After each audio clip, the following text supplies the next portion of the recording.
र एउटा छेत्रीको छोरी भर्खर पढ्दै गरेको 9-10 पढ्दै गरेको मान्छे सबैलाई रोक्ने पुराण भन्ने सुनाउने पागल भयो भनेर सबैले भनिसकेपछि बुवाहरूले मलाई पाटन हस्पिटलमा मानसिक अस्पतालमा जचाउन लिएर जानुभएको थियो क्या। हिँडेको चाहिँ कदम भन्दाखेरि म उहिले बचपनमा चाहिँ गरेको क्रियाकलापपट्टि त्यतापट्टि चाहिँ मैले चाहिँ अब विचार गरेको छु र अब जुन यो यता चाहिँ अब धार्मिक आस्थामा जसरी चाहिँ अब अहिले चाहिँ प्रवेश चाहिँ अब किन भन्दाखेरि कुनै पनि चाहिँ काम कुनै पनि चाहिँ कुरो चाहिँ अब सिक्दै जाने हो। छोरीको त्यो कथा सुन्नका लागि चाहिँ कतिको आतुर हुनुहुन्छ, रहर कति छन् बुवा? हजुर, मलाई अब जान त अब म चाहिँ उत्सुक नै छु, इच्छुक नै छु। तर चाहिँ अब किन भन्दाखेरि कोही अब उता काठमाडौँको बसोबास, कोही यता, यहाँ म अहिले एक्लै छु। चारमा मेरो चाहिँ अनुमानमा चाहिँ उसको लक्षणबाट चाहिँ अब मैले चाहिँ अब स्वीकार गरेँ कि अब जो चाहिँ बचपनमा चाहिँ उसले चाहिँ गरेको चाहिँ जुन चाहिँ कलाकृति त्यो सम्झिँदाखेरि अब केही न केही चाहिँ भगवान्ले चाहिँ उसको चाहिँ मा चाहिँ अब चाहिँ केही चाहिँ बास गरेर छ भन्ने चाहिँ मलाई चाहिँ अब त्यो विश्वास भयो। यसो स्वाभाविक नै हो। जे होस् आफूले पाइला चालेको क्षेत्र राम्रै छ, सबैको समर्थन सहयोग सद्भाव र आशीर्वाद रहनेछ भन्ने कुरामा अझ आशावादी भएँ।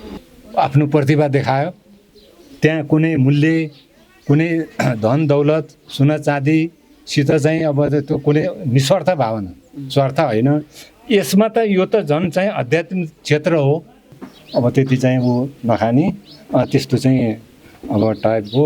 अनि बिचमा अब कविता लेख्न थाल्यो, अनि कविता लेख्यो। अब चाहिँ स्कुलमा पनि कविता लेख्ने, अनि त्यस्तो चाहिँ गर्दै गर्दै चाहिँ गएपछि अब 8-9 कक्षा पुगेपछि 10मा होला, 9-10मा र त्यति बेला त्यो सिडीमा डेगमा राखेर टिभीमा हेर्दाखेरि त्यति बेलाबाट मलाई त्यो दुरुस्त उहाँले भनेका जस्तो कथाहरू संस्कृत नआउने अरू नेपाली कथा भजनहरू आउने। अनि त्यो आफूलाई आएको कहाँ सुनाउँ हुने त्यो 9-10 पढेको बेलामा। अनि मैले गाउँघरतिरै बुढाहरू जम्मा गरेर भन्ने, ठुलो मान्छेहरू जम्मा गरेर भन्ने, त्यतिखेरैदेखि मैले पुराण भन्थेँ।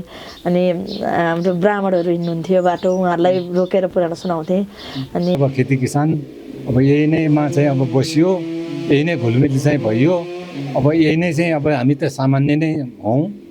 र अब किन भन्दाखेरि छोरीले चाहिँ जुनमा चाहिँ जे उसमा चाहिँ उसले हात हाल्यो। तर अब खास के भन्दाखेरि अब साथ सहयोग चाहिँ अब कसैबाट नि, अब किनभने उसले चाहिँ अब पहिला त बाटो छोडेर चाहिँ अब अबाटो चाहिँ हिँड्यो भन्ने अब उसित केही न केही प्रतिभा छ।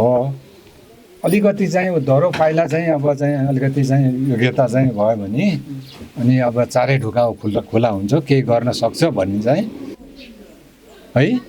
दिनपछि रात, मिलनपछि बिछोड भने जस्तै अब एक दिन त अब जिन्दगीमा अब मरेर जाने जिन्दगी हो। बुवासँग थोरै जोडिनु पर्यो, आमासँग त धेरै कुराकानी भइसकेको छ हाम्रो। अब बच्चैदेखि दिदीको रहर थियो भागवत भन्नेतिर, अथवा जेरी वाचन त एक झल्को पहिले देखिसकेको हो, उहाँमा त्यो क्षमता छ भनेर पहिले सुरुदेखि नै थियो बुवा? बच्चैदेखिको रहर थियो कि के थियो? अलिअलि थोरै पुरानो कुरा सम्झौँ आज। हजुर, अब यो सानै भुराबाट सानो चाहिँ बच्चाहरू चाहिँ जम्मा गर्ने। हजुर। अनि कहिले कथा भन्ने, कहिले उनले चाहिँ अब चाहिँ गाउँघरमा चाहिँ देखे जाने सुनेको चाहिँ, अनि अब कथाको चाहिँ रूपमा चाहिँ भन्ने। अनि यस्तै चाहिँ भावना चाहिँ गर्दै कहिले अब चाहिँ पुराण, ल म आज चाहिँ पुराण भन्छु भन्ने बुढाहरू। हजुर, अनि बुढाहरूलाई त्यो गर्ने, त्यो गर्दा गर्दै अनि गाउँघरमा पनि अब ठुला बुढापाकाहरूले पनि थाहा पाए। अनि अब चाहिँ यो त बाउलाई हो कि के हो, अब यो चाहिँ अब यो पुराण भनेको छ, कथा मतलब म पुराण भन्छु, म चाहिँ अब कथा भन्छु, ल सुन्नुहोस् भन्ने। अब त्यस्तो चाहिँ यसले चाहिँ अब चाहिँ के चाहिँ गर्न खोजेकी हो भनेर बुढापाकाले त्यसो पनि भन्थे। हजुर। र सानैबाट चाहिँ उसको चाहिँ अब चाहिँ एक किसिमको चाहिँ अब त्यस्तो भावना रहेछ। अनि खानामा पनि उसलाई चाहिँ दुधै चाहिँ अति चाहिँ अब मन पराउने। अब गाउँघरमा मोही हुन्छ नि, अब मोही 2 दिन 3 दिनको बासी पनि अब त्यो घिन्न मानी खाने है। दुध दहीमा चाहिँ अब खाने, अब यसो माछा मासु चाहिँ सानैबाट चाहिँ अब त्यति चाहिँ ऊ नखाने, त्यस्तो चाहिँ अब टाइपको। अनि बिचमा अब कविता लेख्न थाल्यो, अनि कविता लेख्यो। अब चाहिँ स्कुलमा पनि कविता लेख्ने, अनि त्यस्तो चाहिँ गर्दै गर्दै चाहिँ गएपछि अब 8-9 कक्षा पुगेपछि 10मा होला 9-10मा चाहिँ अब उसको सुरले अब पुराण भन्न थाल्यो आफ्नो पाराले है। अनि अब त्यस्तो किसिमको चाहिँ अब उसको त स्कुलको चाहिँ विद्यार्थी हो, अब स्कुलले शिक्षा हो, तर चाहिँ अब चाहिँ त्यो समय चाहिँ गाउँघरमा चाहिँ आफ्नो पाराले चाहिँ मान्छे अब चाहिँ भुराहरू चाहिँ अब बटुल्ने, अनि ठुलै मान्छेलाई नि सुनाउने, यो त के हो, यो त बौलाई के हो, स्कुलमा चाहिँ पढ्न गएको छ, अनि कहाँ भनेर चाहिँ यो चाहिँ अब चाहिँ यो म पुराण भन्छु भने कि भनेर चाहिँ अब गाउँघरको मान्छेले भन्थे। अब त्यस्तो चाहिँ अब भित्र चाहिँ आत्मामा अब त्यो त्यस्तो भावना रहेछ। अब अहिले चाहिँ पछि आएर थाहा भयो होइन। र ऊ चाहिँ अब त्यो किसिम सानैबाट चाहिँ त्यस्तो टाइपको। तपाईँहरूको रहर चाहिँ के थियो दिदीलाई के बनाउने सोच थियो? मेरो त अन्तिम क्षण भनेको अन्तिम आशा चाहिँ अब शिक्षा नै थियो। शिक्षिका नै थियो है? शिक्षिका होइन, अब शिक्षिका भने त एउटा रोजगार भयो होइन। भन्न खोजेको अब उसित केही न केही प्रतिभा छ, अलिकति चाहिँ दरो पाइला चाहिँ अब चाहिँ अलिकति चाहिँ योग्यता चाहिँ भयो भने अनि अब चारै ढोका खुला हुन्छ, केही गर्न सक्छ भन्ने चाहिँ अब म भित्र चाहिँ त्यो चाहिँ भित्री चाहिँ आशा थियो। र अब पढ्न पर्ने अब चाहिँ अब कुनै अवरोध नआइकन जति उसले चाहिँ शिक्षा हासिल गर्यो राम्रोसित चाहिँ अब सफल भयो। र उसको भावना चाहिँ अब सानैबाट अब धार्मिक आस्थामा चाहिँ आध्यात्मिक, तर चाहिँ कसैले पनि कल्पना गरेको थिएन, त्यो कल्पना गर्ने कुरो पनि थिएन। किनभने स्कुलको एउटा विद्यार्थी, स्कुलको चाहिँ एउटा चाहिँ अब शिक्षा भएको, तर ऊ चाहिँ अब गाउँघरमा चाहिँ आएर अब बुढाबुढी पहिला सानोमा अलि सानो छँदा सानसाना बुढाहरू अलि ठुलो भएपछि अब अरू ठुलोलाई पनि हाँस्ने र अनि सबलाई चाहिँ सुनाउने, कथा सुनाउने आफ्नो पाराले। तर चाहिँ अब किनभने कसैले पनि अब पत्या थिएन। अनि र अहिले चाहिँ अब मेरो चाहिँ अब विचारमा, मेरो चाहिँ अनुमानमा चाहिँ उसको लक्षणबाट चाहिँ अब मैले चाहिँ अब स्वीकार गरेँ कि अब जो चाहिँ बचपनमा चाहिँ उसले चाहिँ गरेको चाहिँ जुन चाहिँ कलाकृति त्यो सम्झिँदाखेरि अब केही न केही चाहिँ भगवान्ले चाहिँ उसको चाहिँ मा चाहिँ अब चाहिँ केही चाहिँ बास गरेर छ भन्ने चाहिँ मलाई चाहिँ अब त्यो विश्वास भयो। भनेको उहाँमा यो क्षमता चाहिँ 15-20 वर्ष अगाडि तपाईँले देखिसकेको थिएँ। सुरुमा कलाकारिता क्षेत्रमा लाग्दाखेरि चाहिँ कतिको खुसी हुनुहुन्थ्यो कि अथवा हामीले भनेको बाहेक अलिक अर्कै क्षेत्रमा गयो भनेर डर थियो कि गाली गर्नुहुन्थ्यो कि के थियो? अब खास के भन्दाखेरि यस्तो हुन्छ, अब खासै अब प्रतिभा भन्ने कुरा त प्रत्येक मानवमा त आफ्नो चाहिँ भाग त लिएर हुन्छ, तर पनि उसले अब ऊ किन भन्दाखेरि ऊ खुला, ऊ भनेको खुला। किन भन्दाखेरि ऊ चाहिँ कोही कसैलाई बोल्नु पर्यो, कसैलाई चाहिँ केही गर्नु पर्यो भने ऊ खुला। अब त्यस्तो अनि केही चाहिँ अब चाहिँ गर्ने चाहिँ क्षमता अब चाहिँ मैले चाहिँ अब त्यो चाहिँ अब चाहिँ विचार गरेको थिएँ। अहिले गाउँतिर के भन्छन् नि तपाईँलाई? जेरीको बुढा भनेर बोलाउँछन् कि तपाईँकै नामबाट बढी चिन्छन् कि? होइन, हामी त अब सामान्य अब गाउँले जीवनमा चाहिँ अब यही अब खेती किसान अब यही नैमा चाहिँ अब बसियो, यही नै घुलमिल चाहिँ भइयो।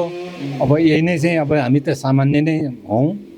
र अब किन भन्दाखेरि छोरीले चाहिँ जुनमा चाहिँ जे उसमा चाहिँ उसले हात हाल्यो, तर अब के खास के भन्दाखेरि अब साथ सहयोग चाहिँ अब कसैबाट नि अब किनभने उसले चाहिँ अब पहिला त बाटो छोडेर चाहिँ अब अबाटो चाहिँ हिँड्यो भन्ने थियो विचार होइन।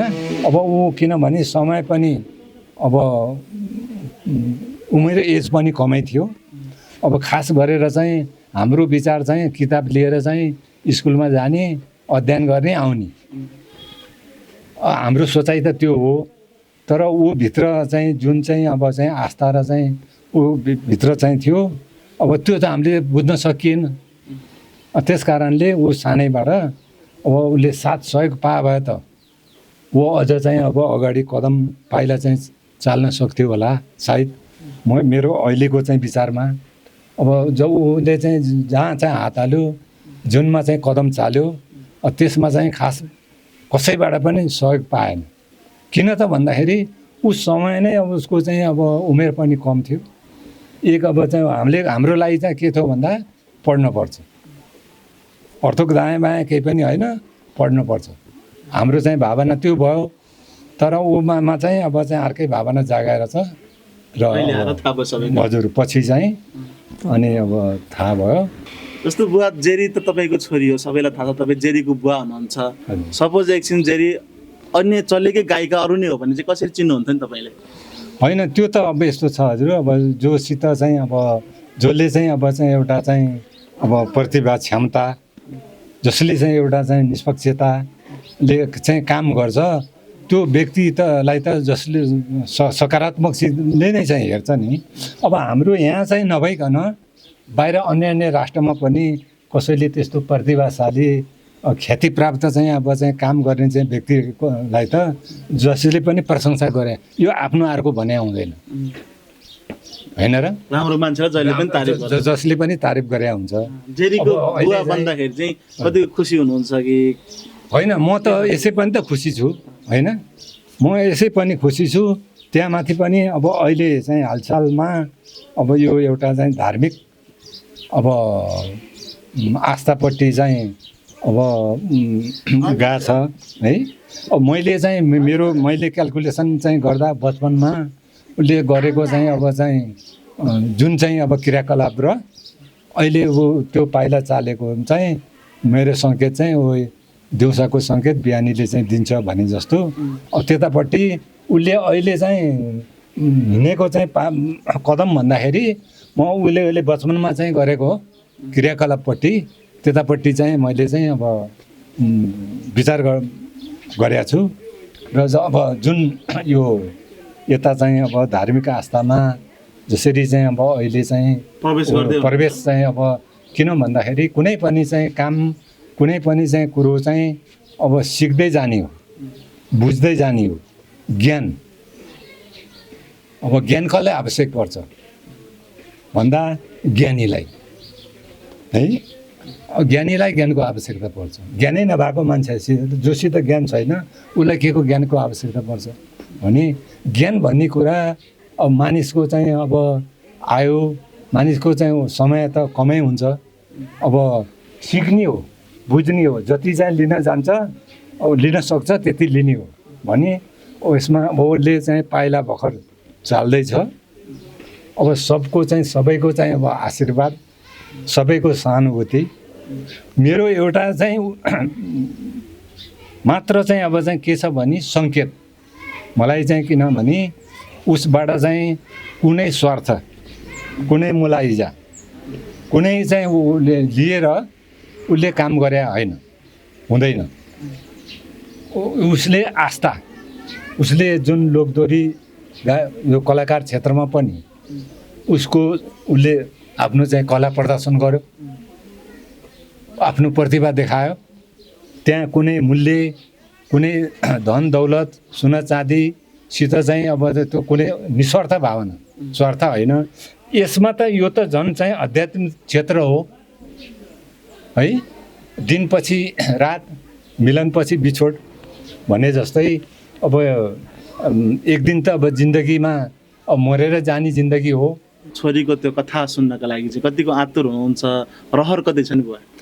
हजुर, मलाई अब जान त अब म चाहिँ उत्सुक नै छु, इच्छुक नै छु। तर चाहिँ अब किन भन्दाखेरि कोही अब उता काठमाडौँको बसोबास, कोही यता, यहाँ म अहिले एक्लै छु र अब यसो चाहिँ समय अनुकूल मिलाएर म अब चाहिँ जान्छु भन्ने चाहिँ मैले चाहिँ आशा लिएको छु। भनेको तपाईँहरू सबै उत्सुक हुनुहुन्छ अब हजुर। यो क्षेत्रमा पनि जेरी दिदी सफल हुनुहुन्छ भनेर तपाईँहरू खुसी हुनुहुन्छ, सबैजनाले त्यो अनुमान गर्नुभएको छ। हजुर।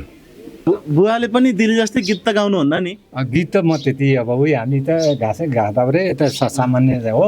छोटो एउटा टुक्रा चाहिँ सानो एउटा सिलो। ओके, श्लोक सुन्छ। हजुर।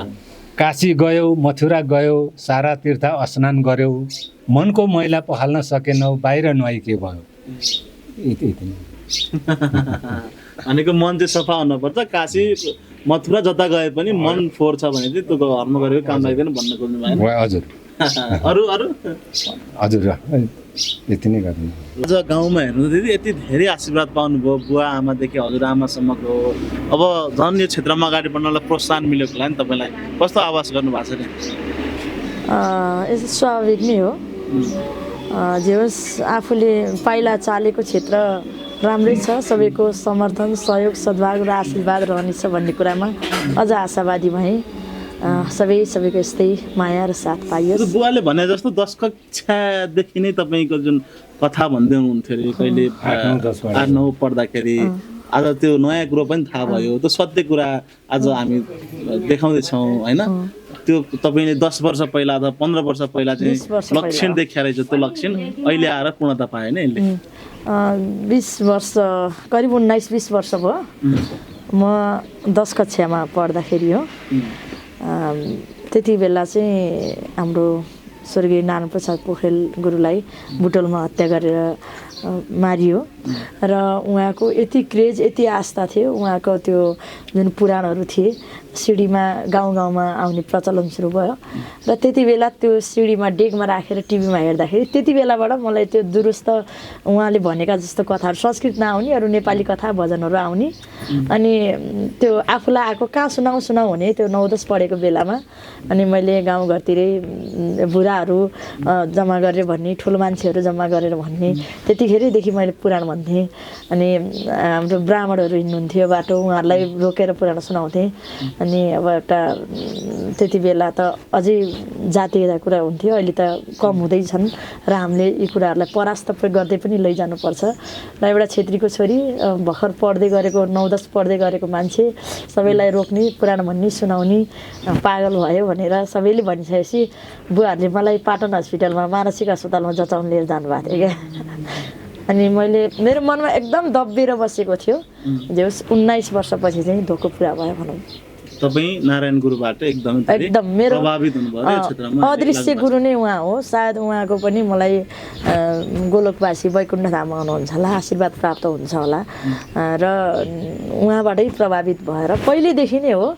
यस अब चाहिँ म यही क्षेत्रमा नै सम्पूर्ण जीवन समर्पित गर्ने गरी उम्रेको छु। ओके, आज घरमा छौँ तपाईँको, बुवा आमाहरू सबैजना बोल्न निकै टाढो हुनुभएको थियो, जेरीका गीतहरू धेरै सुन्छौँ, अब भागवतमा पनि सफल हुन्छ भनेर आशीर्वाद दिनुभएको छ। तपाईँलाई हाम्रो पनि आशीर्वाद छ, धेरै धेरै शुभकामना छ। राधे राधे।